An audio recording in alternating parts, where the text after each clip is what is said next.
你听好了，我不会再掉链子了，我会继续练习，一直练习，直到追上你。这一次前列腺技术穿梭术，我们只能成功，不能失败。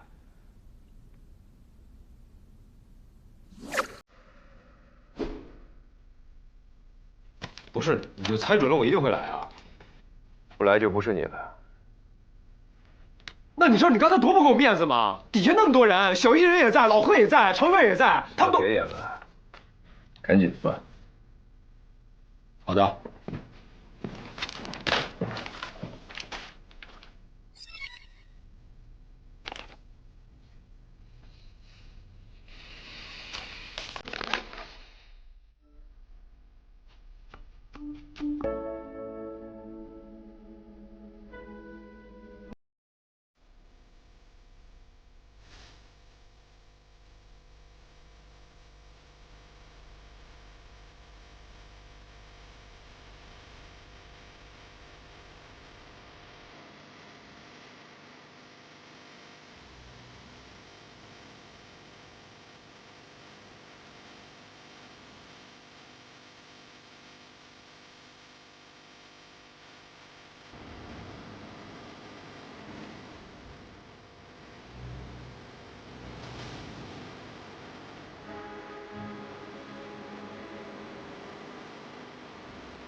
解决不了，想不到办法呀！你看这些教授们的研究啊，全都卡在这儿了。想要更好的效果，就要把分支血管全部捅开，演化成毛细血管网，然后给前列腺供血。这个理论是没错的呀，可是怎么通啊？导丝下不去啊！你看什么呢？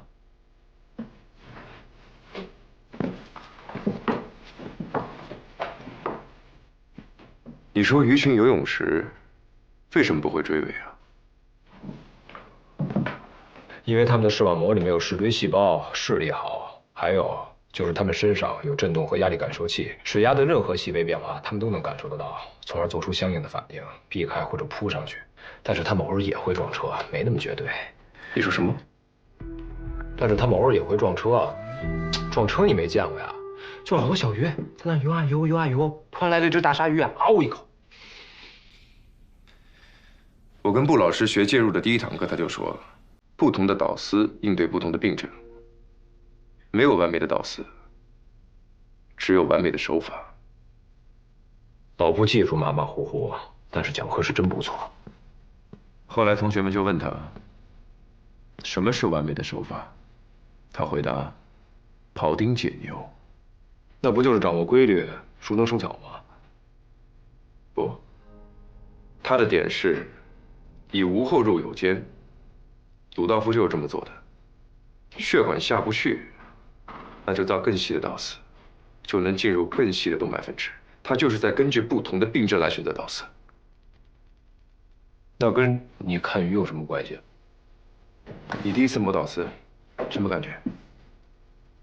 没什么感觉，比柳叶刀差远了。认真点儿。好，我认真点儿。我觉得啊，导丝像剑，十步栓以流，千里不留行。事了拔管去，深藏功与名。难道你不这么觉得吗？你的 DNA 又开始躁动了。救一手！怎么又是你啊？新陵园前列腺剥了，万圣新导丝成功，鲁道夫成了。你看手机。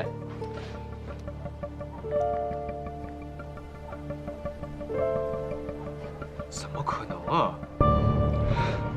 我们偷盘了。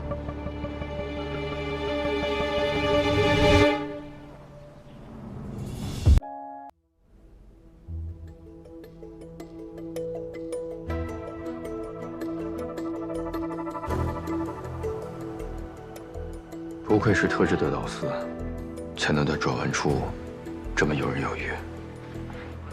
这款导丝的确是太先进了，明摆着，这就生生用钱砸赢的。材料学方面的差距，短时间内真的是无法弥补。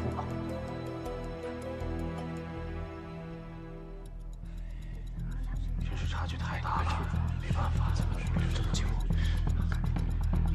这么说，我们所有的投入就都没有意义了。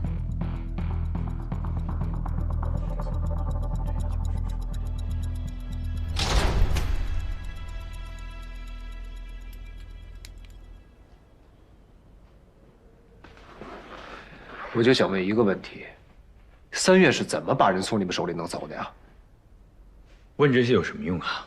新陵园已经独家直播了，现在全球人都知道人家成功了。北京，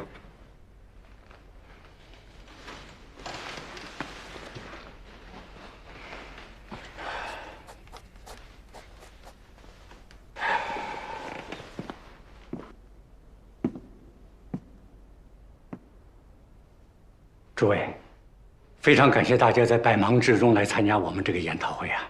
既然现在3院和鲁道夫教授已经走在了我们的前面，我觉得这个研讨会再继续下去已经没有必要了，就到此为止吧。接下来，小金会安排大家的返程事宜。谢谢大家。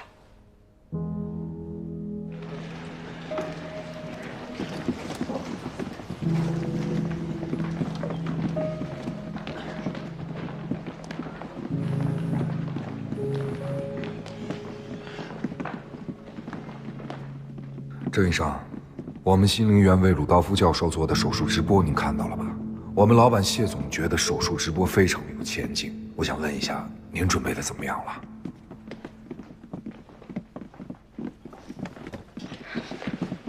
金二哥，事已至此，交个底吧。你们到底是为了什么跟3月争成这样？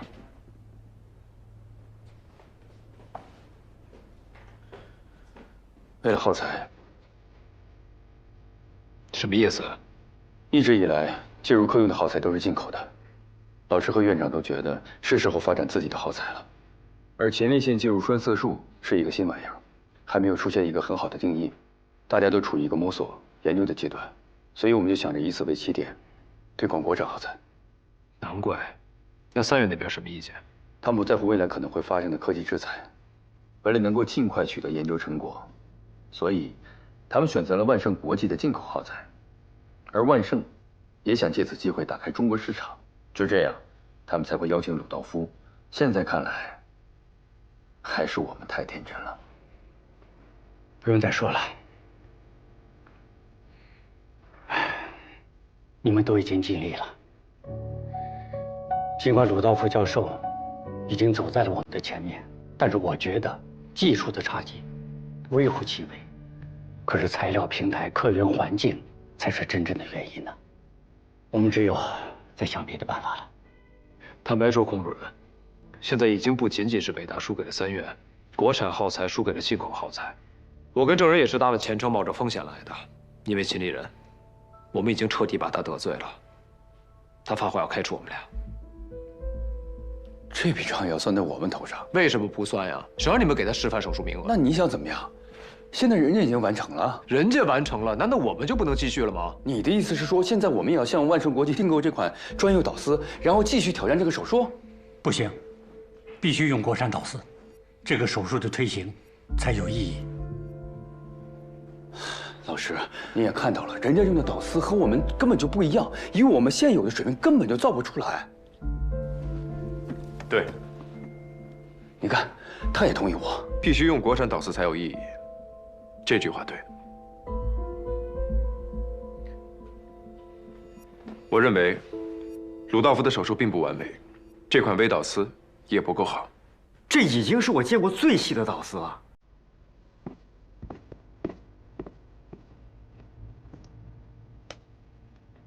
这个位置，它没有继续往下走，而是直接栓塞了膀胱上动脉的分支。在这个位置栓塞，栓塞剂是有90%的几率会被冲毁，导致易被栓塞。所以我认为，患者在不久后便会出现膀胱无力、尿潴留等并发症。这台手术做得很糙，按照我的标准，这台手术是失败的。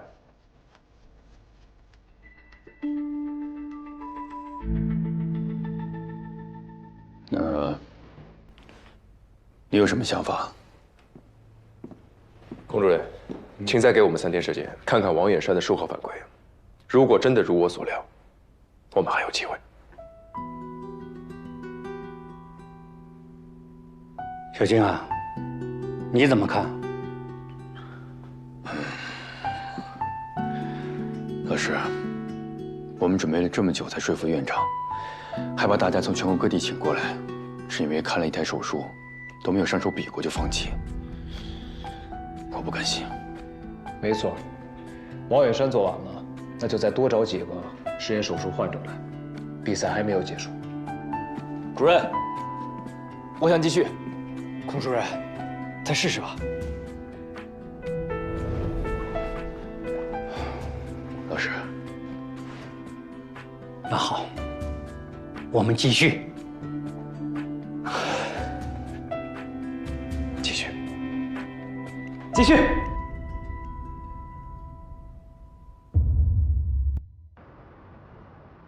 这个位置 OK， 还有这个。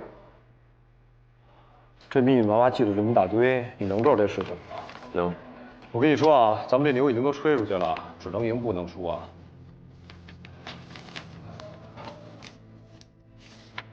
有什么新思路吗？你看，这个位置就是鲁道夫栓塞的地方，离下面的供氧血管还有一定的距离，它无法继续前进，所以选择在这个分支就开始栓塞。我们要想做到精准栓塞，就必须继续往下走。他的导丝已经够细了，但还是下不去啊。因为血液是流动的，就像在流水中拿线穿针一样，它的视野、角度、力度都会产生偏差。不解决血管壁的摩擦阻力和血流速度之间产生的湍流对导丝的影响，根本就不可能成功。还是那句话，怎么解决？没想好，很难。哦，原来你有觉得难的时候啊。事实上，我做所有的手术都觉得很难。那我还真没看出来啊。因为我不想像我父亲那样，在我的世界里，我父亲是一个很坚强的人。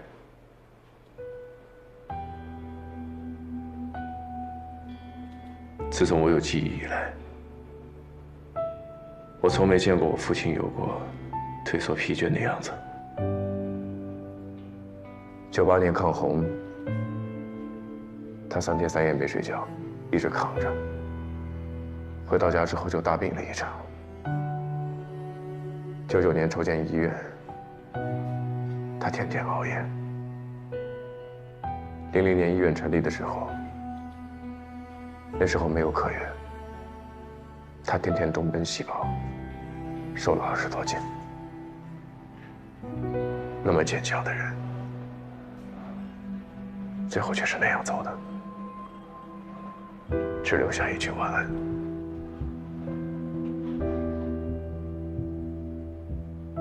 我时常在想，是不是真的因为太难了，他想偷懒一次，就一次，他就离开了我。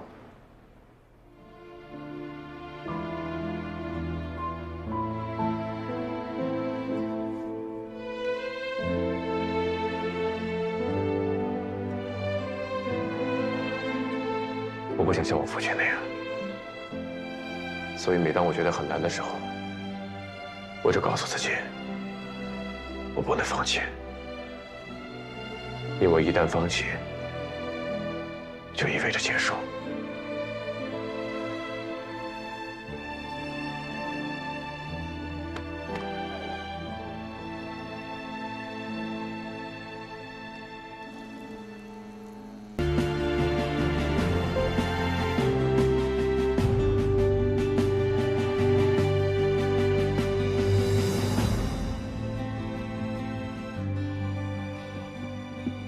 今儿精彩了，郑大拿 VS 金大拿，想想都刺激。而且2位都用的是国产导丝，感觉像高科技世界权威挑战，顶！还有更顶的，你知道正格结石患者是谁吗？谁啊？王远山。我的天！本来我以为这手术已经够难的了，哎，这王远山还没看2度啊！如果成了，一战成名；如果败了，那之前的积蓄都完了。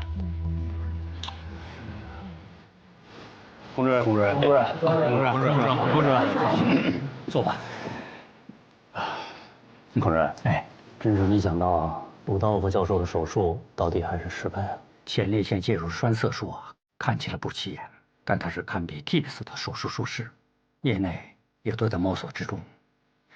就算是鲁道夫教授的术后患者有并发症，也不算失败，顶多算是差一点。但是，这也给了我们追上去的机会，是吧？看这2台手术吧。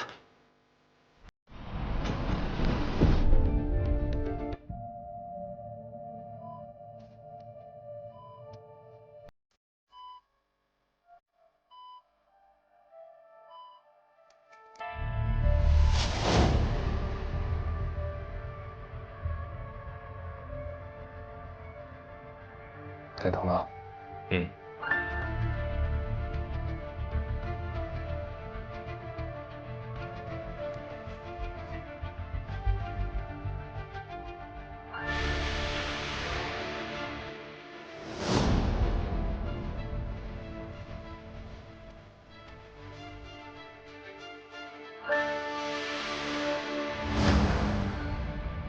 现在我到他跟鲁道夫一样的位置了。真的，他居然真用国产导丝到达了万盛导丝的位置。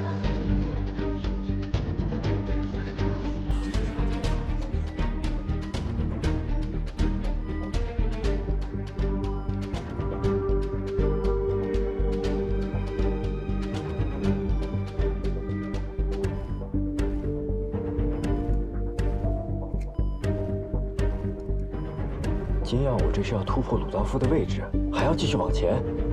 请问能够弥补天赋？医学不是数学。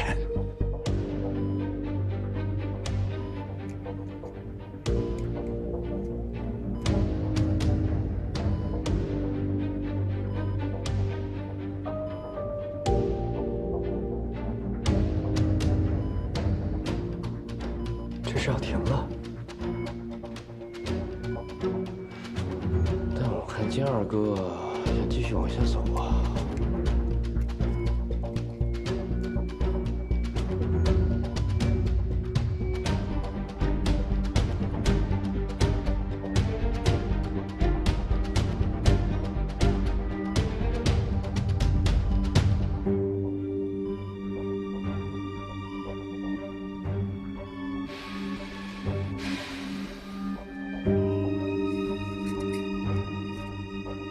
太挺了吧！哎呀，已经很不容易了。那毕竟材料差距摆在那儿。小金的这台手术比鲁道夫教授做得好。没错，而且咱用的可是国产导丝，也就是说，我们用技巧弥补了材料上的差距，对吧？龚主任，还是你指导有方。我没做什么，是他自己努力呀。但是止步于此的话，术后还是会出现跟鲁道夫教授一样的后遗症啊。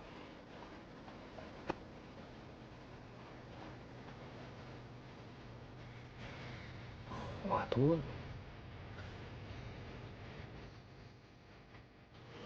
云科实验室干嘛呢？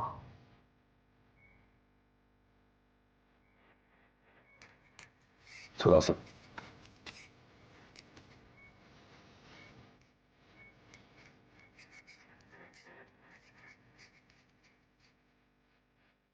怎么换了一个这么粗的导丝啊？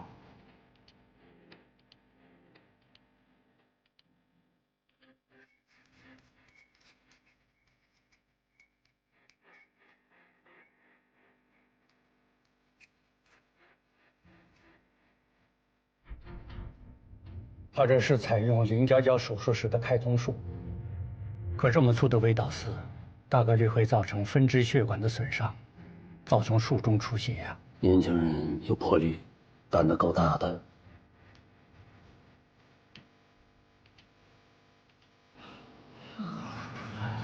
新药物那边已经栓塞完毕了。加油。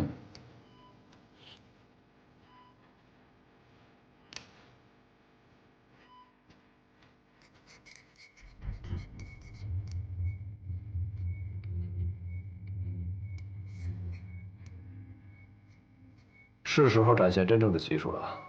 渔穿珊瑚，大头鱼，你可别笨的把这珊瑚给穿崩了。我认为最笨的是记着草绳的鱼。别以为我听不懂啊！苏字的繁体字就是草字头加一个鱼字，什么破梗？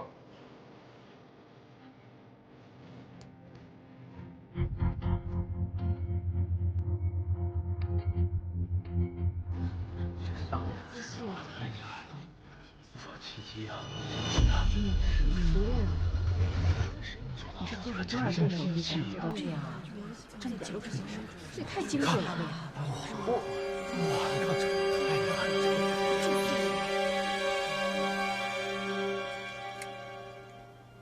就现在。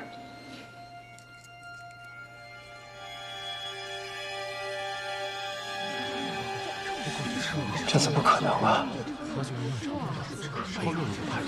对，就是这样，一个全新的术式。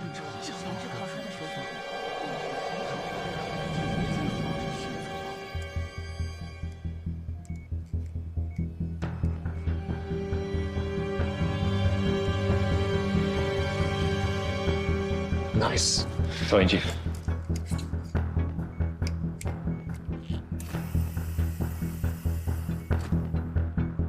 位置没问题。栓塞剂。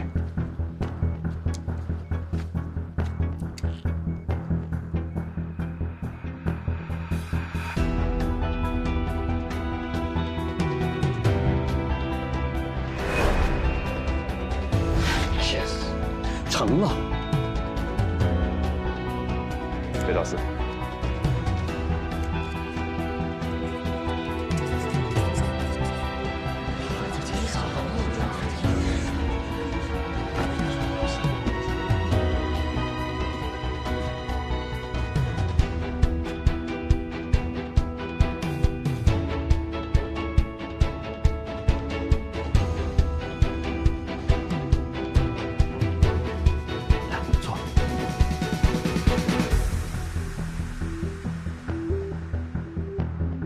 怎么还在继续啊？这台手术按理来说已经成功了呀。他还没有停下。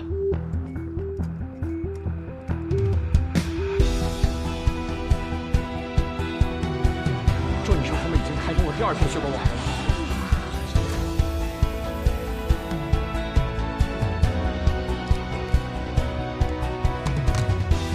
还继续啊，大头鱼。才刚开始，草绳鱼。别打字。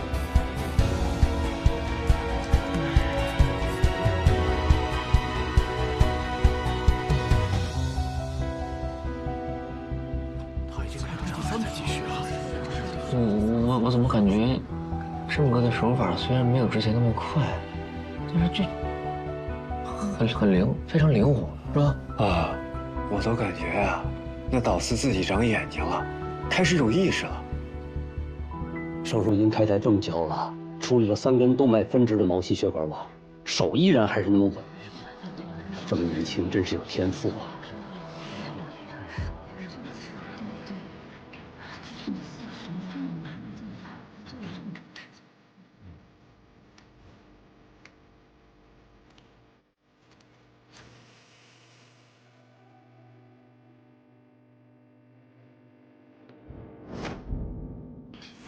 第4组栓塞也已经完毕了。对。天哪，他开始挑选第5组了。很灵。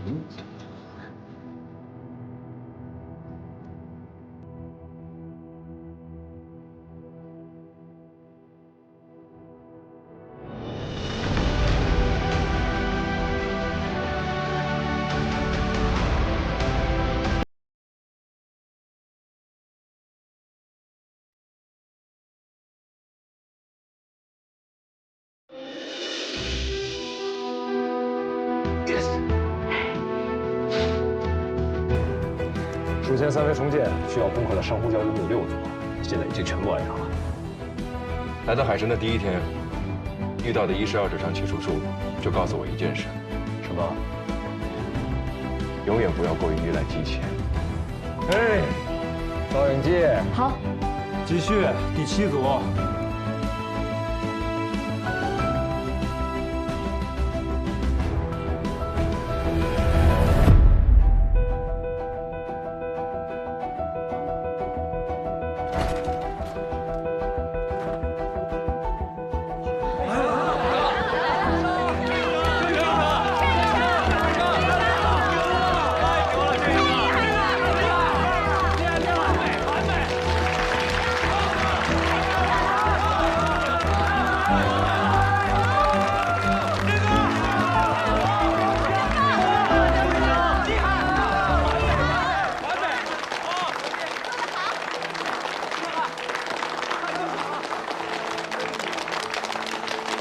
太牛了！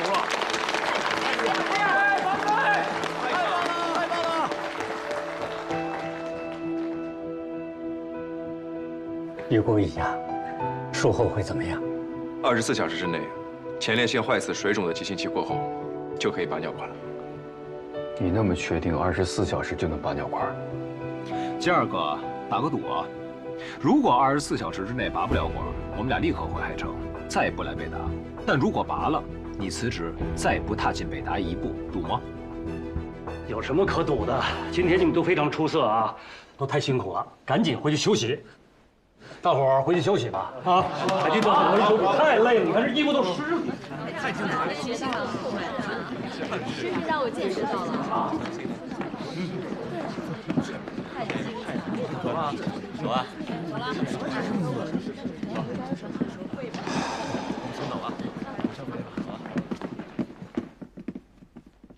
我错了。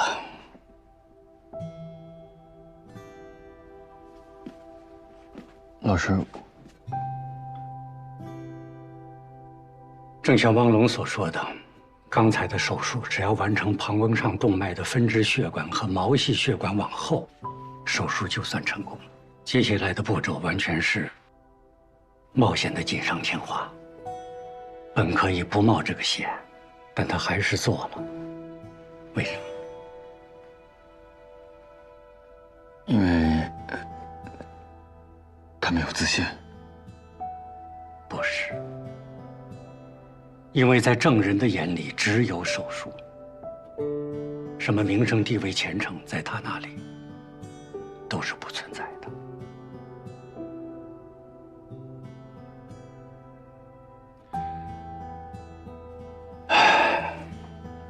小静啊，勤奋固然重要，但是在同盟顶峰的道路上，更要专注。看的东西多了，便就走不快了。这点，你我都应该很好的反省一下呀。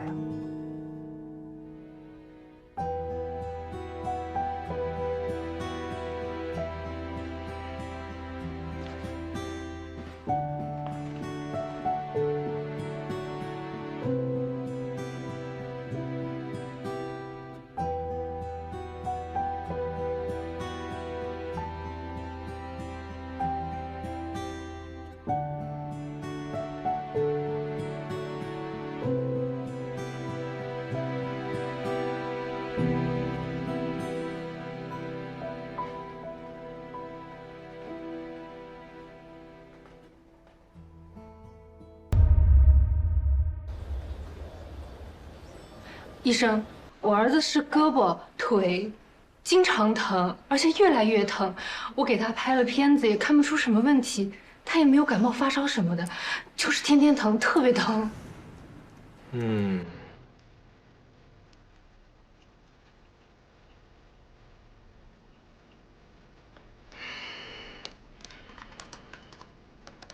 小朋友，来，我帮你听一下。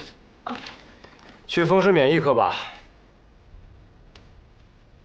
风湿吗？是风湿免疫系统的问题吗？去吧，会有新的发现的。去吧。好，谢谢医生啊。妈妈带你去风湿免疫科。下一位。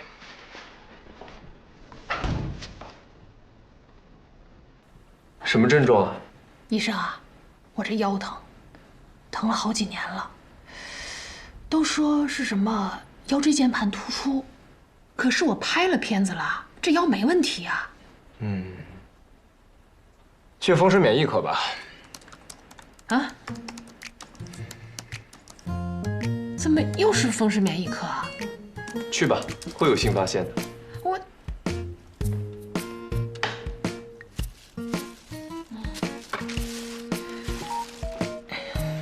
排队1小时，看病1分钟。风湿免疫科哪儿有？往前走，经过引导台左拐，看到扶梯上2楼，然后直行。第一个路口右转50米左右有个卫生间，卫生间的右手边就是。啊，好，谢谢啊。风湿免疫科这哪儿有啊？下一位。云哥，以你的看诊速度，早就看完了。你要不要去后面补个觉？风雨雷电日，急诊忙翻天呀！想补觉，做梦吧你！喂。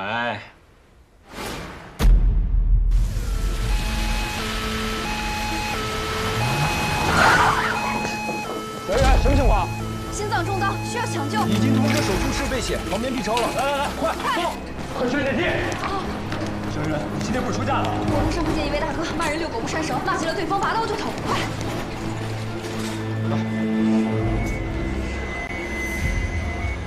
伴侣心跳缓慢，心音遥远，意识已经丧失。小医人，来，架开。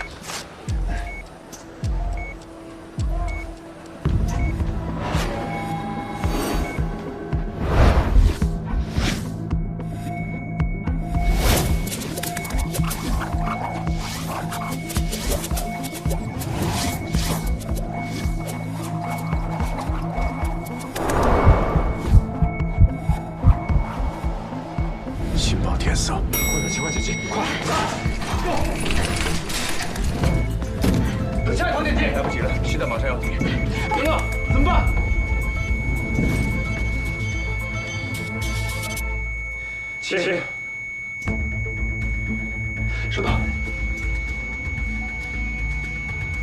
我是海城医院马上入职的医生，来不及了，请相信我。手套，出弹。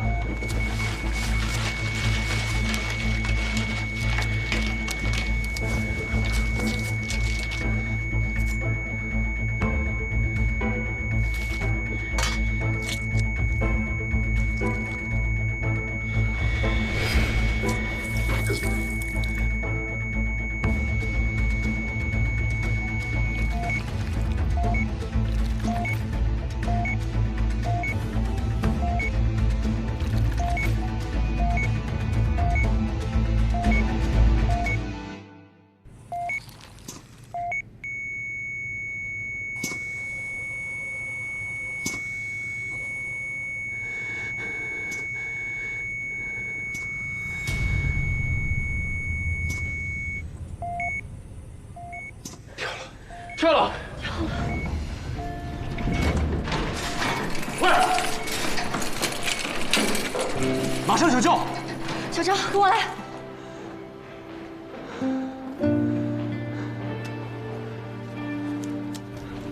哎，衣服、裤子、鞋，干洗费500，白付就算了，微信还支付宝啊？啊？哎。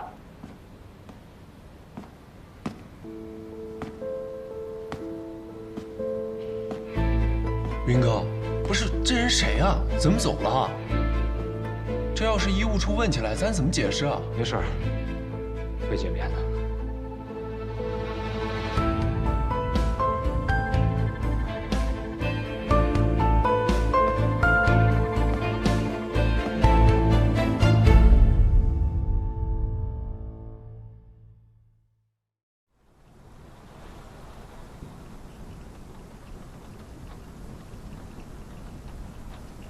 我不要罗伯莱纳，莱纳博士的来华手续已经办好了。病人有权选择他自己的主刀医生。我已经选好了。郑仁，你选的就是你的学生，他又不是我们医院的。他是。什么时候？今天。他今天回来报道。你要让一个介入医生来给你做胰头癌手术？他学的就是普外，后转的介入。那更不行，他才多大年纪啊？怎么能跟莱纳博士相提并论呢？一个医院，如果连院长病了都只能请外面的医生来手术的话，这样的医院，谁还敢来？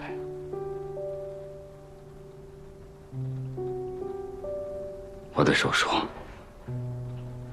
必须由海城的医生来主导。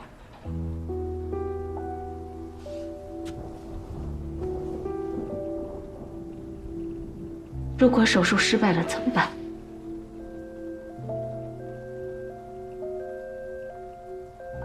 你看看这雨，听听那些救护车的声音，每到这种天，事故就特别多。被拉到这里来的，有哪个不遭罪的？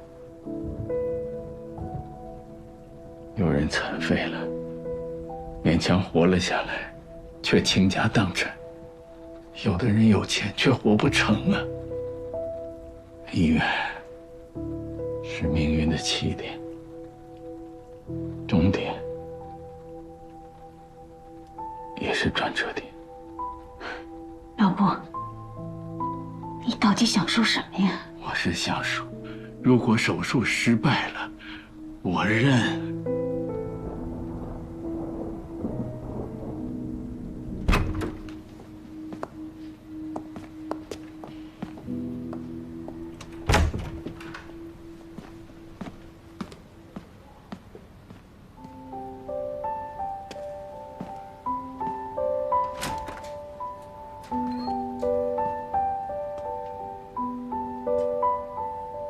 老师，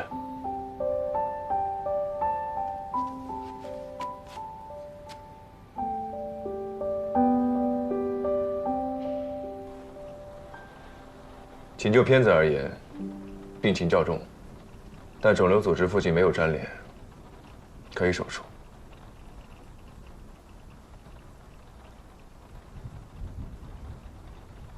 当年我临时调到南大去坐诊，你来进修。我跟你说过，希望你继续搞外科。介入要接受辐射，对身体会造成一定的损害。我不吸烟，也不喝酒，没想到也得了这个病。郑仁啊，你看看我现在的样子，你还要坚持搞介入吗？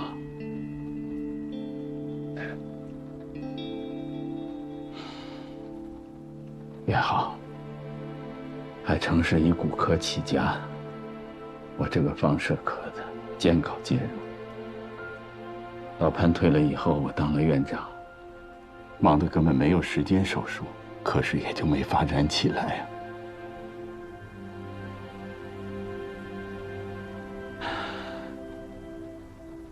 郑仁，我的手术交给你了。海城的介入科也交给你了。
我认识老布的时候，他的梦想是创办中国的曼欧。得了吧，曼欧的宗旨是患者需求第一，他赚钱第一吧？你不了解老布。2000年的时候，老布和潘老还有另一个朋友一起创办了海城，一步一步扩张成现在这个样子。早些年出了一件大事，差点倒闭，所以他才把赚钱放在了第一位。我能理解他，梦想是梦想，梦想终究要为现实让步的。但你是为梦想让步了现实啊！要不是你给他拉来聚合投资，他能当上院长啊？海城能有今天？是啊，想想那个时候真的挺傻的，还怀着孕呢，就要跑去给人家送血浆。患者的命是保住了，可我肚子里的孩子却没了，而且再也不会有了。对不起啊，花儿姐，我不应该提这个。没事。从那个时候，我就告诉自己，海城就是我的孩子。这些年，我送走了爸妈，送走了哥哥嫂子，送走了我肚子里那个没缘分的孩子。现在轮到了我老公，这次不一样。海城已经不是当年的小医院，它是本省最好的民营医院，拥有最顶级的医疗和人脉资源。我要让全世界最好的医生给老布做手术，我要让他活着。他会没事的。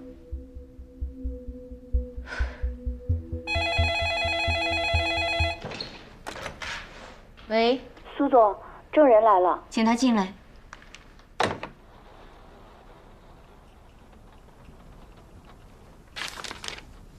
做过73台微波手术，死亡率0，遗漏并发率也才12%。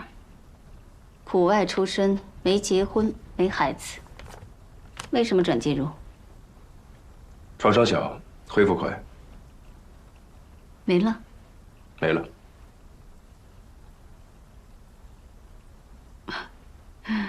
按理说，你的履历这么漂亮，再加上你是老布在南大时候的学生，他又指定你为他做手术，我不应该拦着。但是，我已经请了国外的罗伯莱纳博士，他的名字你应该听说过吧？作为家属，我更希望由莱纳博士做这台手术，所以，抱歉。但作为院方，我非常欢迎您加入海城。介入手术创伤小，恢复周期快，正是我们想要着重培养和发展的科室。欢迎你加入海城。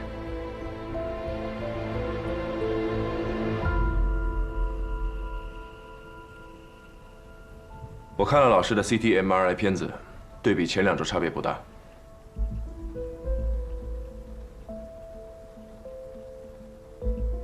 所以，但我刚才看到他本人，皮肤蜡黄呈柠檬色，是很鲜明的黄疸症状。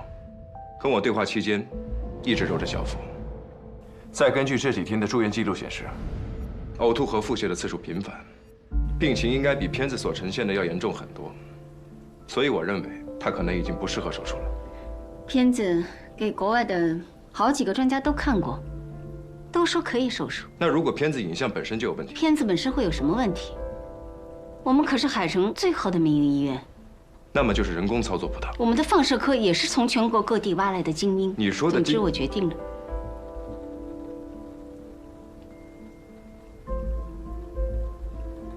老师知道换主刀吗？我会说服他。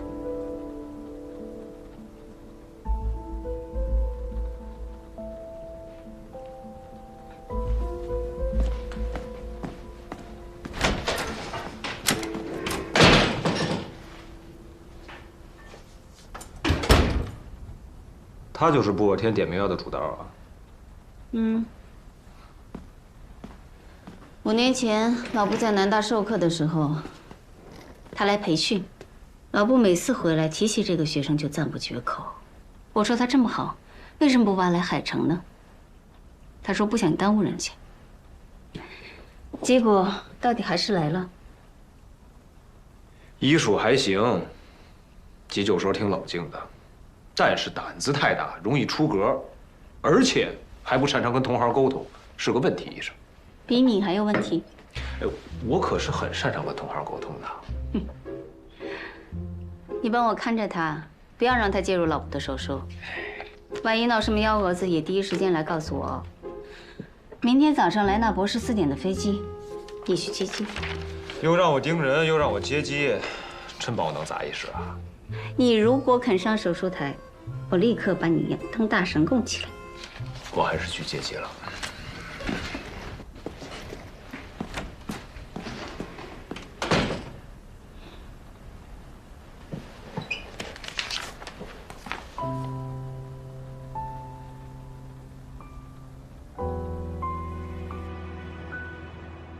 护士长呢？看见护士长了吗？怎么了，洋洋？怎么了？院长夫人突然说要做手术。怎么忽然做手术？手术？什么手术？我在。伊人，你怎么在这儿？哦，我昨天不是送了一个中刀的患者吗？然后他下了手术，进了 ICU。我下台回来太困了，一不小心睡着了。不过还好我没走，我可以手术。你是真的爱做手术。行，赶紧走。嗯，走。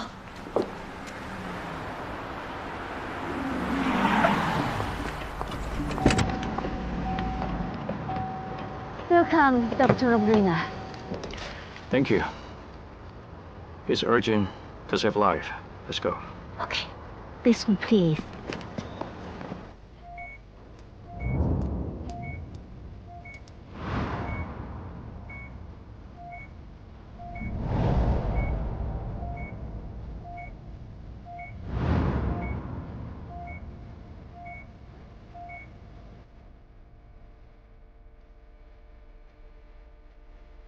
云哥，值班的孩子有福报啊！有生之年竟然能够看到罗伯莱纳大神的手术。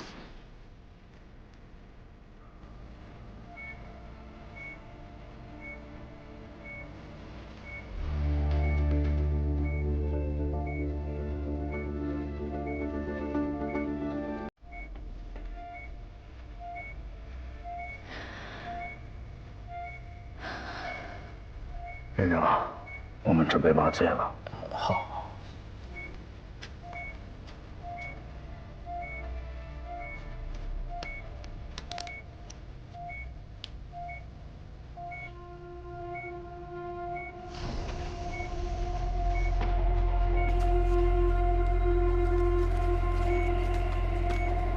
Dr. Leda, I'm He Jian. I'm so glad to cooperate with you, sir. 好感哦。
你画帐篷干嘛？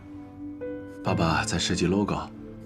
去年水灾啊，爸爸和潘老师还有你布叔叔，在帐篷里救人的时候，有了这么一个想法，我们决定一起来创办一家医院。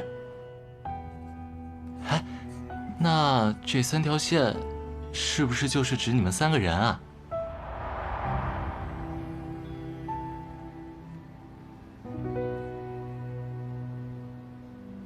最终还是让莱纳博士做手术吗？我听说院长想用另一名医生。一个是世界顶级名医，一个是初出茅庐的新人。你是院长夫人，你选谁？也是。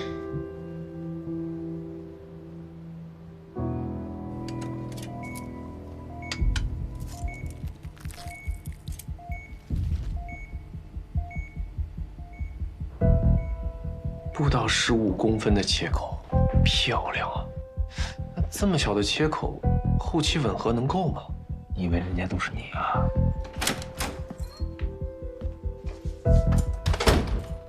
你来做什么？我说过，这个手术不需要你。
I declare termination for surgery. Close the abdomen. Let's send patient back to work. Doctor! 这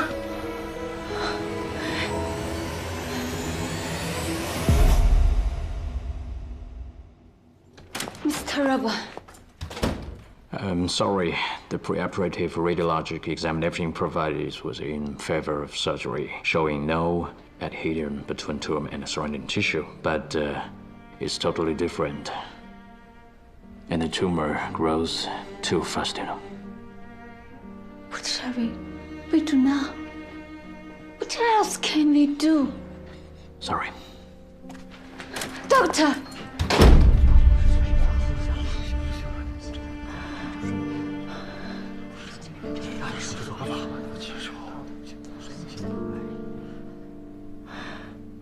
手术继续，转介入，立刻备胎。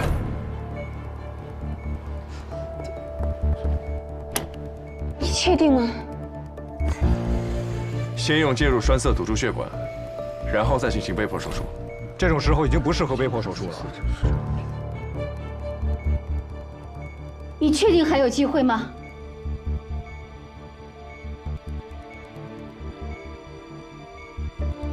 ？1%，但起码不是0。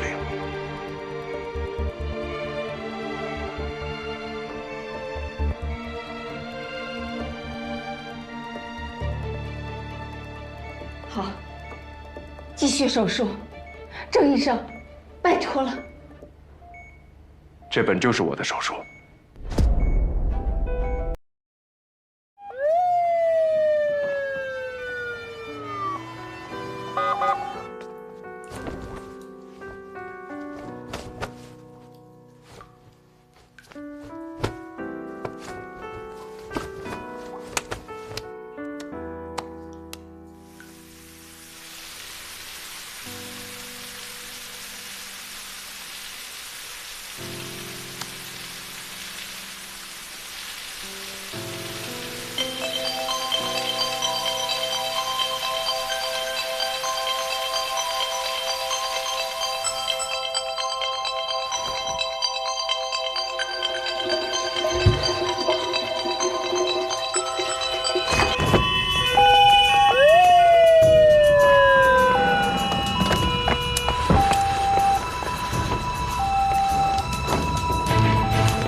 76岁，酒后心绞痛。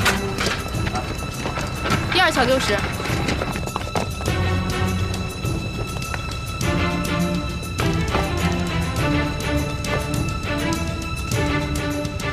您从这儿直走右转，穿过走廊就是缝合室啊。护士长走，护士长走，护士长走，护士长走。都打起精神来，不许在复诊台愣是打瞌睡。护士长签个字呗。你有在复诊台吃零食。哦，下次不敢了。喂，第2附属医院急诊室。好，我们已经做好精神准备了。好，哎呀，亲爱的，亏得你没走。第2小60，老人心绞痛。刘亚萍，你周扒皮呀？啊，我值班36个小时没睡觉了。再说，就没有别的值班大夫了？关几周的班，2台手术，还被家属给缠住了。你就当替他值个班呗。再说了，你不帮他，谁帮他？就忽悠我。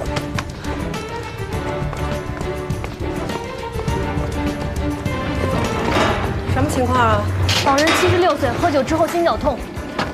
一大早就喝酒啊，大爷！来，家属帮我一下，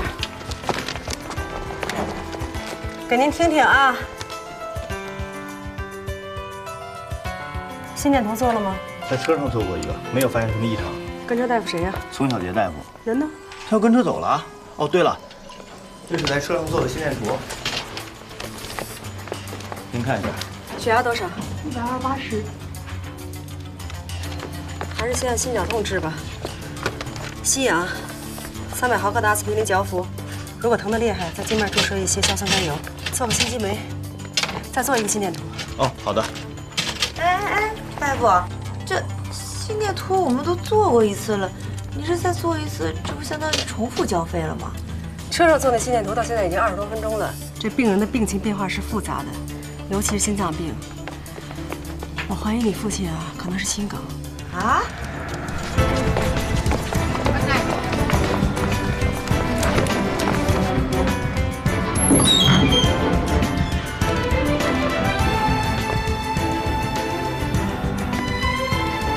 这不是表演抢救吗？别，歇会。哎，高大夫，我来吧。算了，咱谁也甭按，再摁下去啊，这肋骨该压折了。这送来的也太晚了。小夏，你去把他家属叫来。哎，关大夫，这个心动过速的病人不咳嗽了。嗯。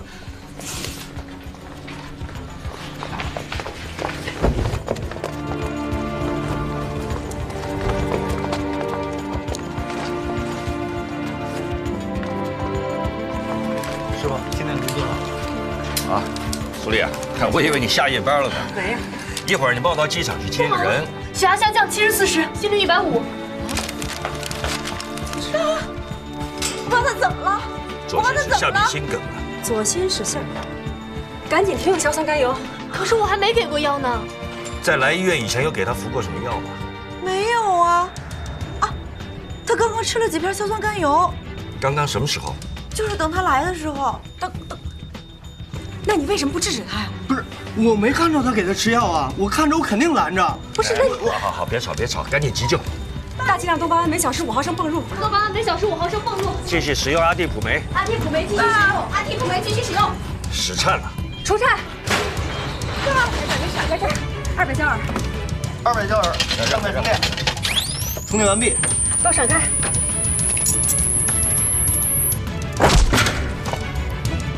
血压110/70，预计综合征，正常转动了。关大夫，您为什么让他咳嗽？刚才太忙了，顾不上，我就跟他约定好了，只要不咳嗽，不是严重了就是有所好转。你别担心啊，我帮你联系心内科病房，给你采用射频消融治疗。你还年轻，这个病啊可以根治的啊。关大夫，真是太感谢您了。没事。我刚才还奇怪呢，您为什么让我老咳嗽？没事。老师，你太棒了，哎，大夫，您倒是赶紧给我们抢救啊！是，你们也看见了，刚才我们一直在抢救，我们真的是尽力抢救了，可是这人实在是救不过来。大夫，你这是干什么？大夫，他老婆孩子就在路上呢，还有几个小时就到了。你起来，好吧？你们得救他，你们得让家属看着咱们在救人呢。不是，你这样抢救有什么意义？你说是不是？起来，起来，起来！大夫，你不答应我，我就不起来。我答应你，我马上救他，你起来好吗？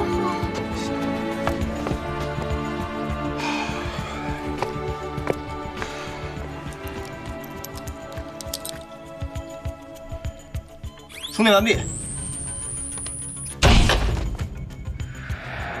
心跳停了，心率按压，快！怎么回事？我爸他不是心绞痛吗？心绞痛不是正常吗？你解释一下吧。心绞痛可以服用硝酸甘油，心梗的病人必须要慎用。而你父亲得的是左心室下壁心梗，是不适合用这个药的。如果用了以后，会造成血压下降、心率过缓。更何况他还喝了酒。你怎么回事？你，我给我爸吃药，你为什么不拦着我？为什么不拦着我？我没看着我。为什么不拦着我？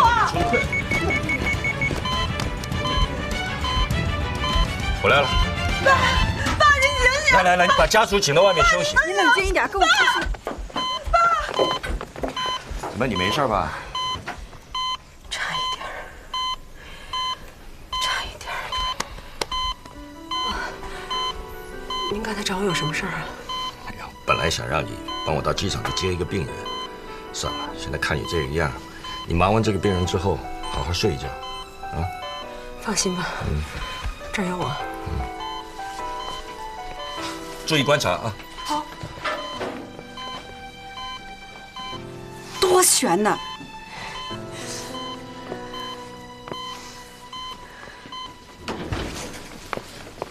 主任，这怎么回事啊？哦，这人已经死了，可是家属要求继续抢救。你别管了，小关，赶紧到机场去给我接一个病人去。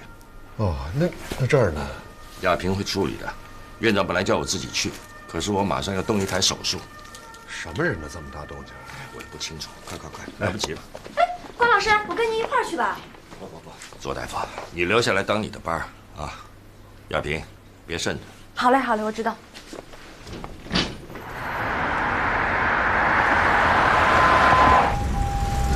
关大夫，要不然你给苏大夫打个电话吧。苏丽。哎，这不是下夜班了吗？没有，刚刚抢救了一个病人。是吗？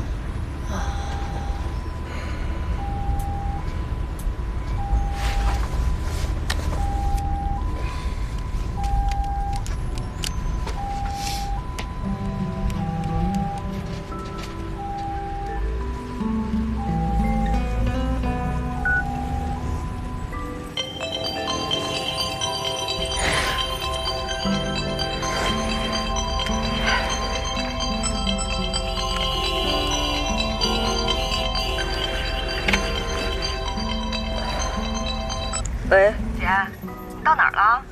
你不是说9点以前到家的吗？现在都几点了？已经下午1点了，你知不知道啊？哎，你知不知道我今天下午要去大使馆签证？你知不知道咱妈不光是我一个人的妈？好了好了，你别急。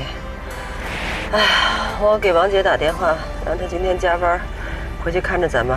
我马上就回去啊，在路上呢。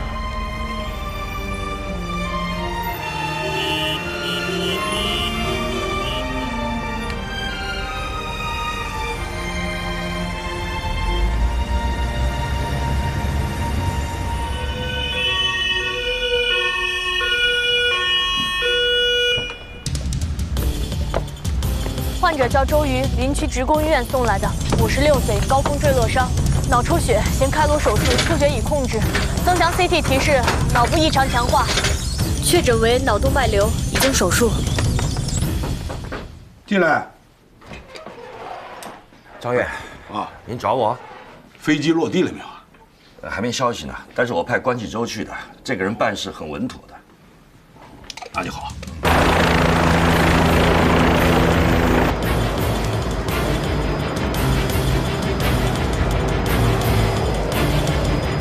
看看人家，出了事儿打飞的送来，还在咱们急救中心的 No.1亲自迎接。患者是张院长的朋友，咱们骆主任怎么也得关照一下。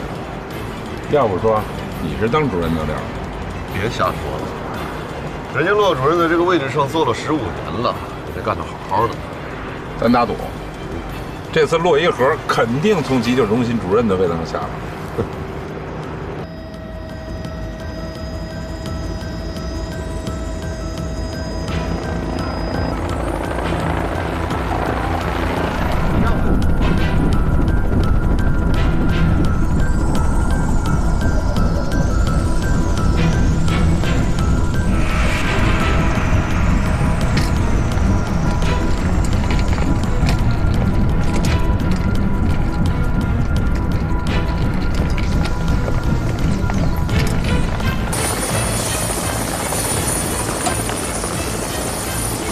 来，1、2、3。患者周瑜目前生命体征比较平稳，请马上送到医院。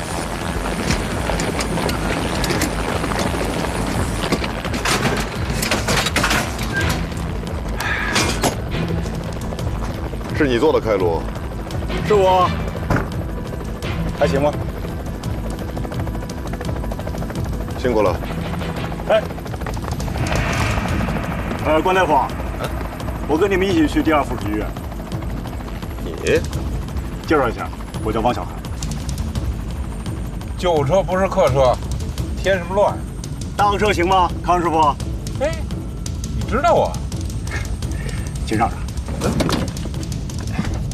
哟，小何佳妮同学，麻烦你往里面让，我要照看我的病人。 行。走吧。走了，康师傅。